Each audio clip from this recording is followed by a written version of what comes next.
In Peru, protesters rally in front of the Spanish company Repsol in Lima on the second anniversary of the spill of some 20,000 barrels of oil that contaminated the northern coasts. In the United States, former President Donald Trump won the national Republican primary elections in the state of Iowa. And in Palestine, Israeli shelling against Gaza killed over 130 civilians in the last 24 hours.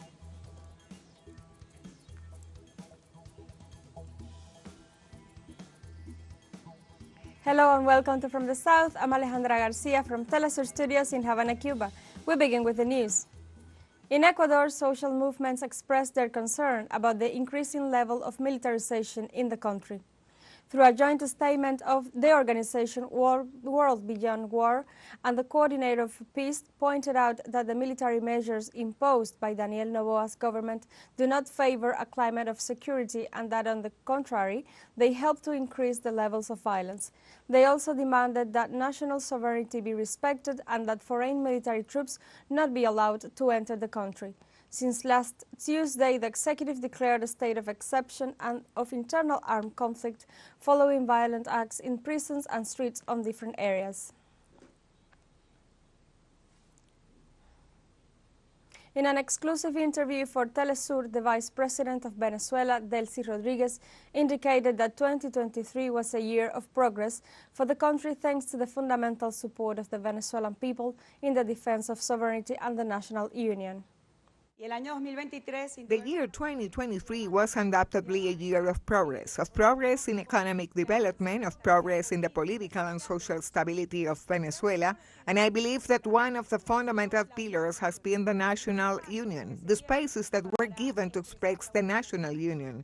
And from that national union, which we saw in the overwhelming rejection of the Venezuelan people against the criminal and illegitimate sanctions, which we saw also in the national union expressed in the defense of the historical rights of Venezuela over our Guyana Esquiva, and that national union, President Maduro stands before the country, speaks to it with reality, speaks to it with support, with basis, speaks to it with the hope that the future means.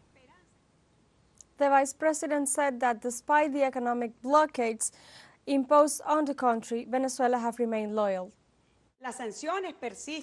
The sanctions persist. The blockade of our financial resources persists. More than 22 billion liquid dollars, including the 32 tons of gold that are kept in the Bank of England, proceeds. This reality has not changed, but in the context of this reality, the Venezuelan people have been able to assume a position, not of crying, not a defeatist position, but a position where everyone has added their sacrifice, where everyone has added their commitment to the country.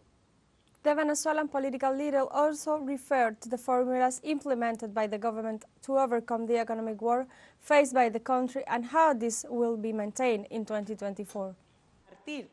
As from February 1st, we will increase the cesta ticket to $40 and the economy war bonus to $60.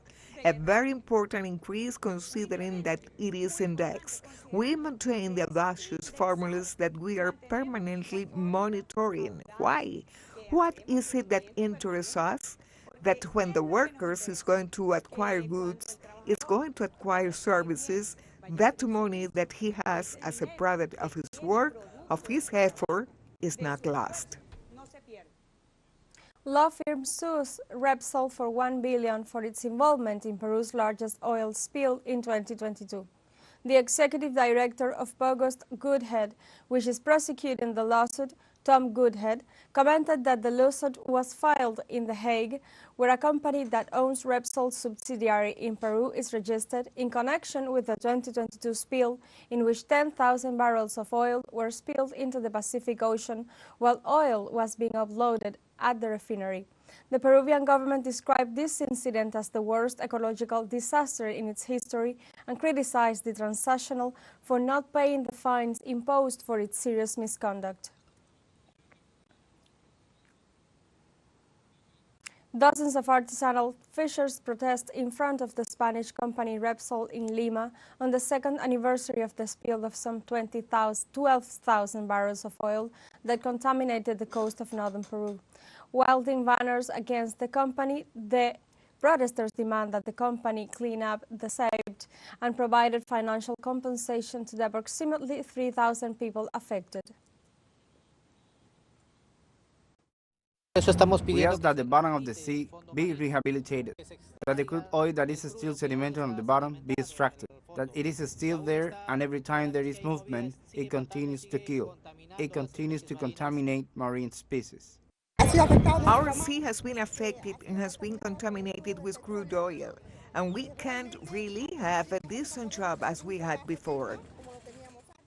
In Bolivia, legislators of the Department of Santa Cruz expect on Tuesday a response from the departmental third constitutional chamber after the claim that the temporary substitution of the imprisoned governor Luis Fernando Camacho established in a sentence be complied with. In a press conference, the head of the Movement to Socialism bench, Delphi Renteria, explained that this bench demanded that within 24 hours, the head of the jurisdictional legislative chamber and the vice governor, Mario Aguilera, promote the substitution for the duration of Camacho's imprisonment, accused of terrorism for his participation in the 2019 coup d'etat. The highest executive authority of Santa Cruz has been preventively imprisoned since December 2022 in the maximum security prison of Chonchocoro in the department of La Paz. Let's take a short break, but remember you can join us on TikTok at teleSUR English, where you will find news in different formats, news updates and more. Other stories coming up. Stay with us.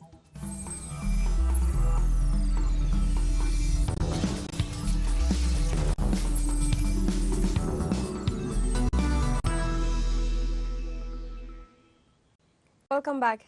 Leaders of Argentina's trade unions demanded that the legislators in the plenary session of the commissions to reject the presidential decrees of Javier Milei's government. In the meantime, representatives of the General Confederation of Labor, the Central of Workers of Argentina, and the Trade Union Federation of Health reaffirmed their participation in the national strike and the mobilization for the Congress to be held on January 24th.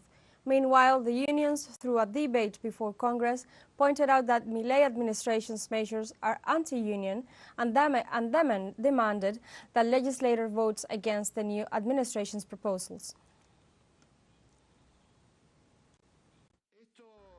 This is a starting point to support the delegation of powers for 4 years, something never seen in Argentina, never seen in the world. The privatization of all public companies is proposed, repealing and leaving aside a strategic patrimony, eliminating the split-side formula, which I want to clarify here. It is true that this formula goes backwards, but it is a formula that guarantees an update, and what we cannot do is to leave at least a bad formula. But it must be a formula not to the discretion of the adjustment, because this is what is intended. In this context, union leader Héctor Daer also made reference to the penal code included in the presidential norm, warning about its repressive orientation against a right protected by the Constitution. The reform of the penal code calls our attention because it does not speak of security. Ladies and gentlemen, it speaks precisely of how to repress workers, how to repress those who make visible the degree of injustice and inequality in our country.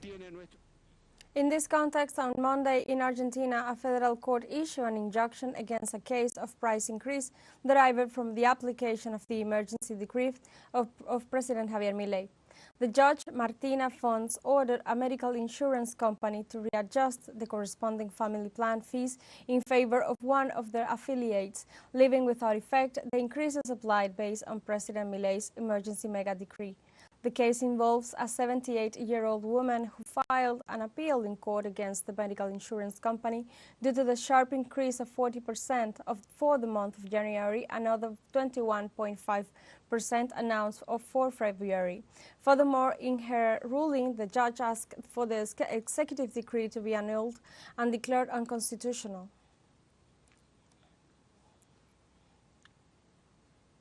On Monday, the president of Cuba, Miguel Díaz-Canel, received Sergei Glasiev, Minister of Integration and Macroeconomics of the Eurasian Economic Commission, at the Palace of the Revolution in Havana, the country's capital.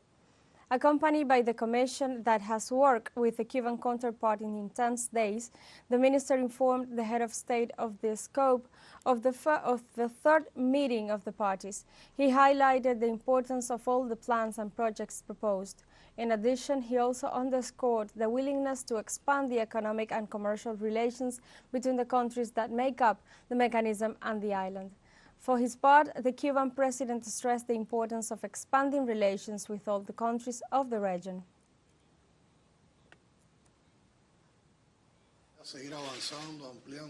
For us, it's a priority to continue advancing, expanding and consolidating relations with the Eurasian Union, to develop all the plans and programs that we have proposed, which were addressed today in the Commission, and to expand economic and trade relations with all countries of the Eurasian Union, because we have them very concentrated in Russia and Belarus. But for us, it is important to continue strengthening relations between institutions such as Chamber of Commerce and others between our countries. On Monday, thousands of Haitians took to the streets to protest against the government of Ariel Henry due to the serious humanitarian situation that the country is going through. Mobilizations took place in different cities such as Ocap, Jeremy, and Petit Gove, among others, after former Senator Guy Philippe made a call for civil disobedience.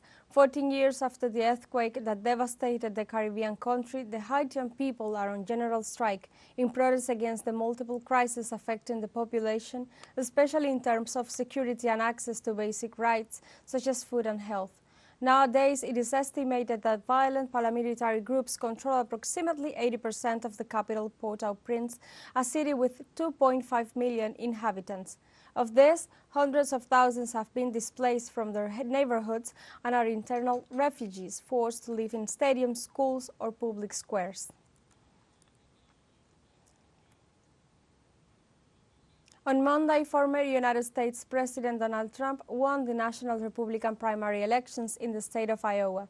Citizens who went to the polls despite the low temperatures that hit the north of the country overwhelmingly chose Trump as their candidate. In this sense, with 96% of the votes counted, Trump received 51% of the support, while Florida Governor Ron DeSantis came in second with 21.2%. Donald Trump emerges as the favorite to lead the Republican Party in November presidential election. It should be noted that the former president faces 91 criminal charges and 4 lawsuits, one of them for subverting the 2020 election. On the other hand, Trump also is facing efforts in more than 20 states to get him off the ballot.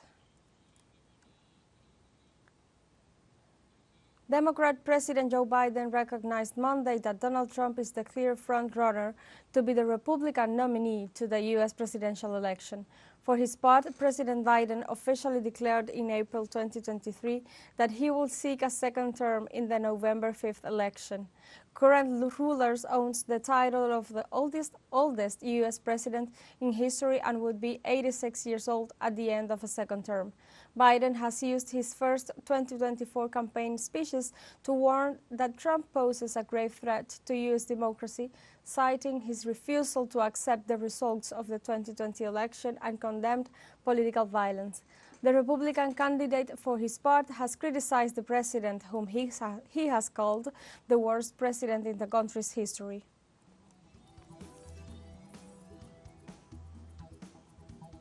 We have a second short break coming up, but before we invite you to join our WhatsApp community for our English-speaking audience. You can scan the QR code on screen to join directly and share the link to reach more people. Constant news coverage of Latin America and the Caribbean, as well as the rest of the world. Stay connected and informed with teleSUR. Find a short break. Don't go away.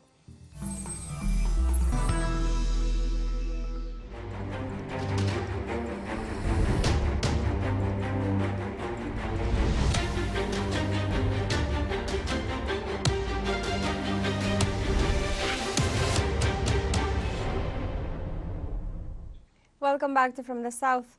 More than 130 Palestinians were killed after Israeli attacks in the last 24 hours in the Gaza Strip.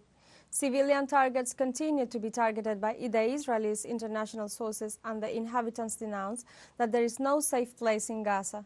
Likewise, for the fifth consecutive day, telecommunications have been suspended, which greatly interrupts the work of the international press trying to show the truth of what the Palestinian people are going through after the wave of attacks and bombings by the occupation forces.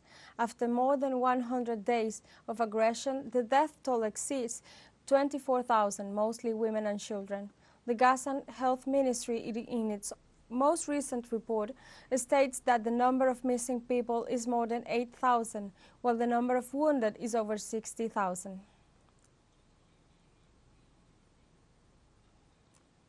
The Israeli government ended the intense bombardment of the northern Gaza Strip. The Israeli Defense Minister, Yoav Gallant, announced the end of the high-intensity fighting so that the Israeli troops can continue with the ground operations that are being carried out on a smaller scale. Gallant detailed that the Israeli forces will also end the intensive phase of the fighting in south of the Palestinian enclave. The minister added that the Israeli troops have cut off roads and tunnels leading to Rafah, a town bordering Egypt.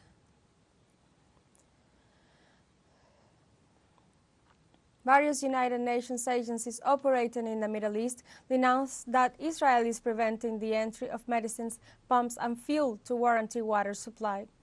The Zionist government rejected at least 18 humanitarian missions. The United Nations agency reiterated that the lack of water worsens the extreme sanitary conditions. Without fuel for its distribution, it is impossible to guarantee sanitation and hygiene. The risk to health and the environment increase exponentially. Although Israel agreed to allow the entry of 19 humanitarian missions to the north of the Palestinian enclave, only has actually been able to enter since the beginning of the year.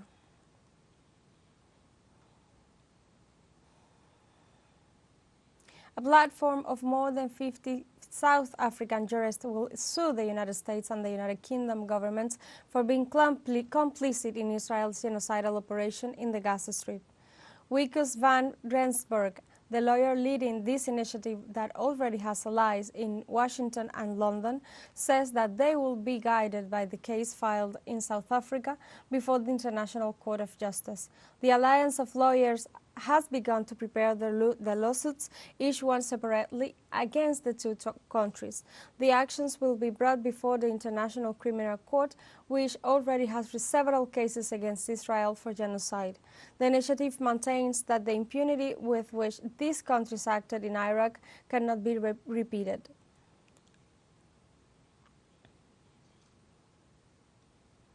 The Iranian government met with its Indian counterpart on Monday to discuss bilateral and regional issues between the countries.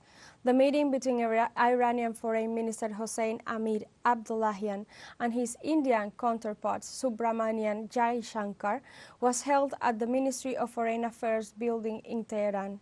With this meeting, the parties seek to strengthen economic and trade relations. This is the second visit of an Indian delegation to the Islamic country during the era of the 13th Iranian government. This first visit was made to attend the swearing-in ceremony of the Iranian President Ebrahim Raisi. The Iranian Foreign Minister also visited India last July at the invitation of his Indian counterpart.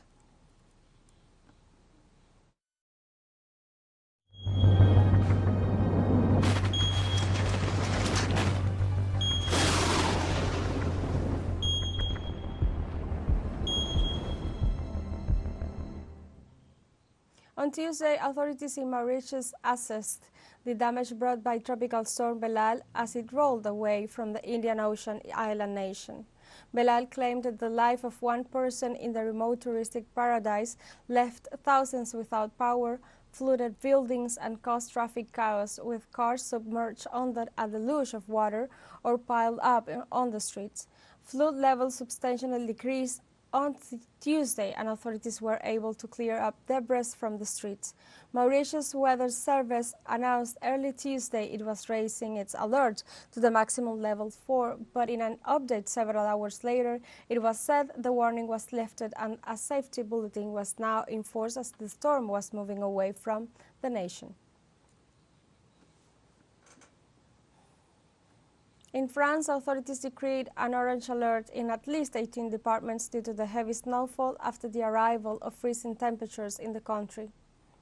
The French Weather Service launched an alert in response to the forecast that indicates that several events will begin to occur in various parts of the country starting this Tuesday night. In a recent report, weather authorities warned about the arrival of Depression Irene and its heavy rainfall in France in the coming hours, a phenomenon that they warned will bring more snow and rain. In this sense, they called on citizens to be cautious and to respect their restrictions on vehicular movements.